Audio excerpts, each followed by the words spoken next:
கார்காலம் அழைக்கும் போது ஒளிந்து கொள்ள நீ வேண்டும். தாவணி குடை பிடிப்பாயா?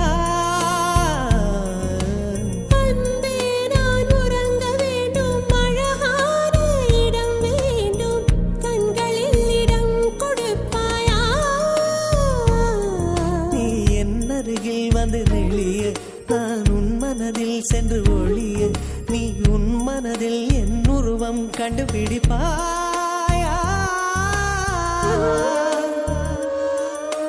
பூக்களுக்குள்ளே தேனுள்ள வரையில் காதலர் வாழ்க. பூக்களுக்குள்ளே தேனுள்ள வரையில் காதலர் வாழ்க. பூமிக்கு மேலே வானுள்ள வரையில் காதலும் வாழ்க. காற்றே என் வாசல் வந்தாய், மெதுவாக கதவு திறந்தாய். காற்றை உன்